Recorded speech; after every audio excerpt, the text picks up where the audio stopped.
एक छोटे से गांव में रामलाल नाम का एक किसान रहता था। उसका जीवन मिट्टी की खुशबू और खेतों की हरियाली में बसा था।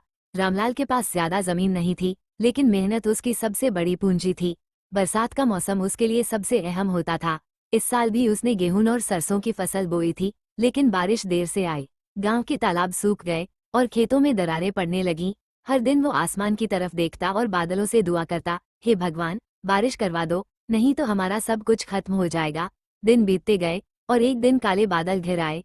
पहली बारिश की बूंदें जैसे ही खेतों को छूती, रामलाल की आंखों में चमक आ गई। उसने मिट्टी को हाथ में लेकर सूंघा और मुस्कुराते हुए कहा, अब फसल हरी होगी। लेकिन किस्मत ने एक और इम्तिहान रखा था। फसल अच्छी हुई, पर मंडी में दाम गिर गए। बिचौलियों ने उसकी मेहनत को सस्ते दाम में खरीदने की कोशिश की। रामलाल ने सोचा, अगर सब कुछ ऐसे ही चलता रहा तो किसान कब तक जिएगा। तभी गांव के कुछ नौजवानों ने मिलकर एक किसान सहकारी समिति बनाई। रामलाल भी उसमें जुड़ गया। उन्होंने फसल सीधे शहर के बाजार तक पहुंचाने का रास्ता खोज लिया। पहली बार रामलाल को अपनी मेहनत का सही दाम मिला। शाम को जब वो घर लौटा तो उसकी आंखों में एक सुकून था। उसने अपने बेटे से कहा, बेटा, जमीन सोने से भी कीमती है। जो इसे समझेगा वही जिंदगी में सच्चा अमीर होगा। उस दिन के बाद से रामलाल सिर्फ एक किसान नहीं रहा, बल्कि गांव में बदलाव की एक मिसाल बन गया।